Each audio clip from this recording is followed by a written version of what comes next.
দুর্দান্ত ব্যাটিং করে সমালোচকদের উচিত জবাব দিলেন বিরাট কোহলি।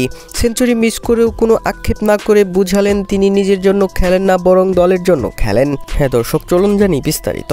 এদিন লখনৌ সুপার জায়ান্টের বিপক্ষে টসে হেরে ব্যাট করতে নেমে শুরু থেকেই তাণ্ডব করতে থাকে বিরাট কোহলিরা। যদিও ফাফ ডু প্লেসিস, উইল জ্যাক্সরা কেউই বেশিক্ষণ টিকতে পারেনি, তবে এরপর রাজাত পাতিদারের সঙ্গে দুর্দান্ত একজুটি করেন বিরাট কোহলি। 4 ছক্কার তাণ্ডবে সবাইকে মুগ্ধ করেছিলেন তারা।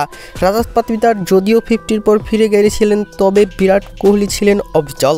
32 বলে 50 পূরণ করার পর আরও বিধ্বংসী হয়ে ওঠে বিরাট কোহলি। প্রতি বলকেই যেন বাউন্ডারির উপারে পাঠাচ্ছিলেন তিনি।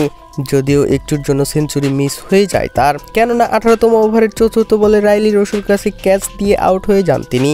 সেঞ্চুরি মিস হলেও কোন রকম মন খারাপ করতে দেখা যায়নি বিরাটকে, কেননা বিরাট যে নিজের জন্য খেলেন না তাই প্রমাণ হলো আরও একবার। আউট হবার আগে 7-4 ও 6 ছক্কায় 47 বলে 92 রান করেন বিরাট কোহলি। আজকে তার স্ট্রাইক রেট ছিল 196, যা রীতিমতো অবাক করেছে সবাইকে। বিশেষ করে যারা এতদিন স্ট্রাইক রেট নিয়ে বিরাটকে সমালোচনা করেছিল তাদেরকেই যেন উচিত জবাব দিয়েছেন তিনি।